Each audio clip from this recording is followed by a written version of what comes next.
আসসালামু আলাইকুম। আমার এই ভিডিওটা শুধু আমার লোকের জন্য যে আমার বলে খোঁজখবর নি না, ফোন টোন দিই না, হ্যাঁ আমি অনেক ব্যস্ত। আরে গরিব মানুষের ভাই, একটু এখন একটু ব্যস্ততা না দেখালে আমি দেখাবো কখন? যখন টাকা পয়সা হবে তখন তো আর ব্যস্ততা দেখাতে পারবো না।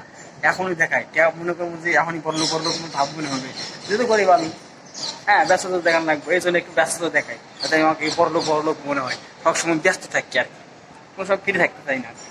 এই যে বাসায় আইসি, এই দেখেন এখন কি করবো, এই গাড়ির পিছনে রাখছি, আপনার দেখাতে কি করে দেখেন। এখানে বাসায় আসলাম, এই গাড়ির পিছনে কটা মাল সামনে রাখা আছে, এটা নিব।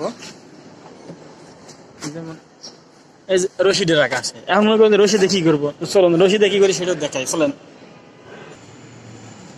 এই যে কাঠগুলো দেখতেছেন না, এখন এই রশি দিয়ে আনছি, এই রশিদে বানবো। তো ওইগুলো কি জন্য নিতেছি সেটাও বলছি আর কি। বাসায় একজন বলছে তারা একটু ফ্রিজের রাখ বানা দিতে হবে, তো সেই জন্য আর কি এগুলা জোগাড় করে রাখছিলাম। তো আজকে বানবো, দেখি পরে নিয়ে যাবো। তো বান্ধি আর কি। এই যে দেখেন আর কি, দড়িটা ভালো মতো বান্ধা হয়ে গেছে। তো এটা বাসায় নিয়ে যাবো আজকে রাত্রে যাওয়ার সময়। তো এটার একটা টুল বানাবো, সেটাও আপনাদের ভিডিও দেওয়া হবো। কারণ আমি এর আগে যে টুলটা বানাচ্ছিলাম, এটা বানাচ্ছিলাম, সেটা ভিডিও দিয়ে নেই কীভাবে বানাচ্ছিলাম। তো এটা যেটা বানাইবো সেটা অবশ্যই আপনাকে দেখাবো। তো সবাইকে ধন্যবাদ আমার এই ভিডিও দেখার জন্য। আসসালামু আলাইকুম। আর অবশ্যই আমার চ্যানেলে সাবস্ক্রাইব করবেন। আল্লাহ হাফেজ।